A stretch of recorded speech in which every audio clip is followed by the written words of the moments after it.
ముందుకు తీసుకుపోతా.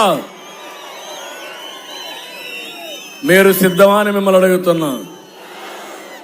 ఆశీర్వదిస్తారని మిమ్మల్ని అడుగుతున్నా. అందుకే మేము కూడా ఒక ప్రోగ్రాంతో వచ్చాం. ఏదో వాళ్ళని విమర్శించడమే కాదు, సంపద సృష్టించడం తెలిసిన పార్టీ తెలుగుదేశం పార్టీ. ఉద్యోగాలు ఇవ్వడం తెలిసిన పార్టీ తెలుగుదేశం పార్టీ. అభివృద్ధి చేయడం తెలిసిన పార్టీ తెలుగుదేశం పార్టీ. నీతివంతమైన పాలన ఇవ్వడం తెలిసిన పార్టీ తెలుగుదేశం పార్టీ. అందుకే నేను సూపర్ 6 అని మీ దగ్గరికి పంపించాను. నేను ఒకటి హామీ ఇస్తున్నా మా ఆడబిడ్డలకి, ఒకసారి గుర్తు చేసుకోండి అమ్మా. ఆస్తిలో సమాన హక్కు ఇచ్చింది మన నాయకుడు నందమూరి తారక రామారావు గారు. అంత మునుపు లేదు. అదే మాదిరిగా రాజకీయాల్లో 8% ఆడబిడ్డలకు రిజర్వేషన్లు పెట్టింది ఎన్టీ రామారావు గారు. నేను వచ్చిన డాక్రా సంఘాలు పెట్టింది నేనే. ఉద్యోగాల్లో కాలేజీల్లో మీకు 33% రిజర్వేషన్లు పెట్టింది నేనే. మరుగుదొడ్లు కట్టించింది నేనే. ఆత్మ గౌరవం కింద, దీపం కింద ఇంటింటికి గ్యాస్ సిలిండర్లు ఎప్పుడూ 10 సంవత్సరాల కంటే ముందు ఇచ్చాను. మొన్న కూడా ఇచ్చింది నేనే ఇచ్చా. ఈరోజు నేను ఒకటి ఆలోచిస్తున్నాను.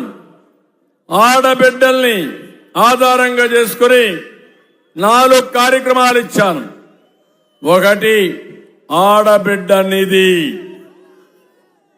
18 సంవత్సరాలు పైబడిన ప్రతి ఒక్కరికి నెలకు 1,500 రూపాయలు. ఇద్దరుంటే 3,000, ముగ్గురుంటే 4,500, నలుగురుంటే 6,000 రూపాయలు మీ అకౌంట్లో వేసే బాధ్యత మాది. ఎలాంటి ఆంక్షలు ఉండవు. ఈ జగన్మోహన్ రెడ్డి చెప్తున్నాడు, నువ్వు ఎట్టిస్తావు అంటున్నాడు. నేను నీకు చెప్పివనయ్యా, సంపద సృష్టి నాకు తెలుసు. నువ్వు చేసేది అప్పులు తేవడం నీకు తెలుసు. ఆదాయం పెంచడం తెలిసిన వ్యక్తిని నేను. ఆదాయం పెంచుతా, పెంచిన ఆదాయం మా పేదవాళ్లకు పంచుతానని మరొక్కసారి మీ అందరికీ హామీ ఇస్తున్నా. ఇంకో పక్కన మీ అందరికి కూడా గుర్తుపెట్టుకోవాలి, కంటిన్యూగా ఆదాయం పెరిగితే, అభివృద్ధి అయితే తిరిగి పేదవాళ్ళకి ఇస్తాను. నా జీవితాశయం ఒకటి, పేదరికం లేని సమాజాన్ని చూడాలని, జీవితం అంతా కూడా మీకు అంకిత భావంతో పనిచేయాలని నా జీవితాశయం ఇది. పేదవాళ్ళు ఎక్కువగా ఎస్సీలో ఉండొచ్చు, బీసీలో ఉండొచ్చు, మైనారిటీలో ఉండొచ్చు, అగ్రవర్ణాల్లో ఉండొచ్చు, ఎస్టీల్లో ఉండొచ్చు. ఎక్కడ పేదరికం ఉంటే అక్కడ నేను ఉంటాను. నా తెలివితేటలు ఉపయోగిస్తాను, నా అనుభవాన్ని ఉపయోగిస్తాను. ఈరోజు టెక్నాలజీ కూడా బాగా ఉపయోగపడతా ఉంది, నేను చేస్తా. రెండోది, ప్రతి ఒక్కరికి పిల్లలకి ఒకటి హామీ ఇస్తున్న తల్లులకి, తల్లికి వందనం. ఒక బిడ్డ ఉంటే 15,000, 2 బిడ్డలుంటే 30,000, ముగ్గురుంటే 45,000, నలుగురుంటే 60,000 ఇస్తా. ఈ పిల్లలే ఆస్తి మనకు. ఇప్పుడు ఈ పిల్లల్ని చూస్తున్నారు, ఎక్కడికి పోయినా ఈ పిల్లలు నా వెనకాన పరిగెత్తా వస్తున్నారు. పిల్లలు మీరు ఒక పని చేయండి, ప్రతిరోజు మీ ఊర్లో సాయంత్రం మీ వీధులంతా కూడా జెండా పట్టుకొని తిరిగి అందరికి ఒకసారి చెప్పండి, మా భవిష్యత్తుకు ఓటేయమని. చెప్తారా అని పిల్లల్ని అడుగుతున్నా. మీరు అది చేయండి. మీ అమ్మ నాన్న మిమ్మల్ని కని పెంచుతా ఉంటే మిమ్మల్ని బాగా చదివించే బాధ్యత, ప్రయోజకులు చేసే బాధ్యత, బంగారు భవిష్యత్తు కల్పించే బాధ్యత నాది. ఈరోజు నేను ఎక్కడ చూసినా వాచ్ చేస్తున్నా, అందరికంటే ముందు పరిగెత్తా వచ్చేది పిల్లలే. ఎందుకు పరిగెత్తా వస్తున్నారు ఆలోచిస్తే పిల్లల్లో ఒక ఆలోచన వచ్చింది, మళ్ళా గెలవబోయేది వీళ్లే మా భవిష్యత్తు కాపాడుతారని తల్లిదండ్రులు చూపిస్తున్నారు. చంద్రన్న, మా అబ్బాయిని నీకు అప్పచెప్తా, మా అమ్మాయిని నీకు అప్పచెప్తున్నా, నా బిడ్డని నీకు అప్పచెప్తున్నా, వీళ్ళ భవిష్యత్తు బాగుండాలని కోరుకుంటున్నారు. డెఫినెట్ గా చేసి నా నిజాయితీ నిరూపించుకుంటానని మరొక్కసారి తెలియజేస్తున్నా. ధరలు తగ్గిస్తా, ఆడబిడ్డలకు హామీ ఇస్తున్నా. 3 గ్యాస్ సిలిండర్లు ఉచితంగా ఇస్తానని ఆడబిడ్డలకు హామీ ఇస్తున్నా. ఆర్టీసీల్లో ఉచిత ప్రయాణ సౌకర్యం ఏర్పాటు చేస్తా. వికలాంగులను ఆదుకున్న పార్టీ తెలుగుదేశం పార్టీ, వాళ్ళకు కూడా వికలాంగుల పెన్షన్ పెంచుతాం, ఉచితంగా ఇళ్లు కట్టిస్తాం, ఇంకా అనేక కార్యక్రమాలు వారికి కూడా చేపడతాను.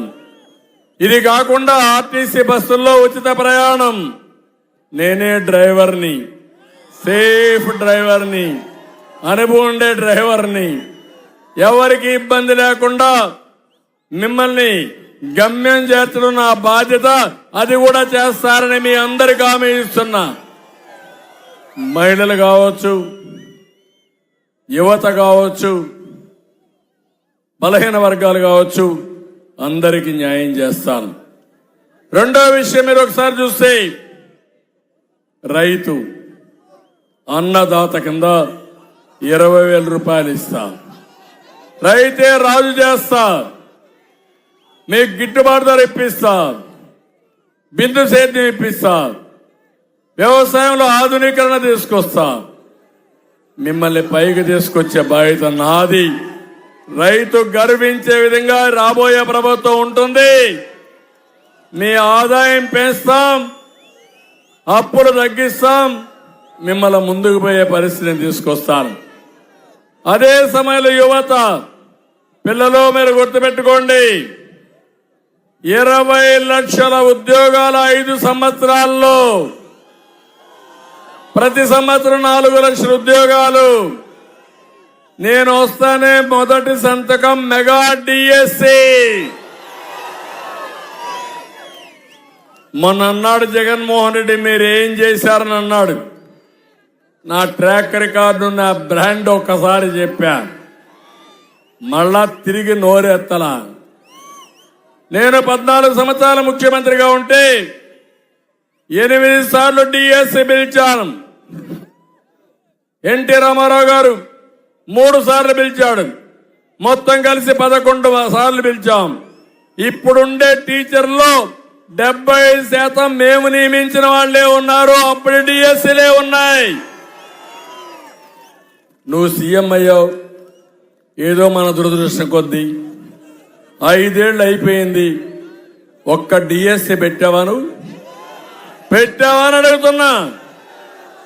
నీకు అర్హత ఉందా మాట్లాడడానికి అని అడుగుతున్నా. నేను ఇప్పుడు ఒక్క జాబ్ క్యాలెండర్ ఇచ్చావని అడుగుతున్నా, ఒక్క ఉద్యోగం ఇచ్చావని అడుగుతున్నా.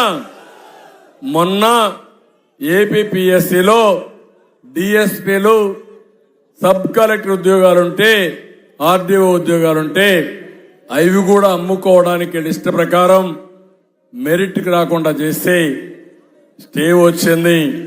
నేను కూడా దానికి కండెమ్ చేశా. ఈరోజు మీకు చెప్తున్నా, మళ్లీ తిరిగి ఏపీపీఎస్సీ పెట్టి నిరుద్యోగులైన వాళ్ళు ఎవరైతే డిఎస్పీలు కావాలనుకుంటున్నారో, ఆర్డీఓలు కావాలనుకుంటున్నారో, అవి మెరిట్ ప్రకారం ఇచ్చే బాధ్యత నాది అని మరొకసారి మీ అందరికీ హామీ ఇస్తున్నా. సర్వీస్ కమిషన్ లో రిక్రూట్మెంట్ ఓపెన్ చేస్తాం. వర్క్ ఫ్రం హోమ్ కూడా ఇంట్రడ్యూస్ చేస్తాను.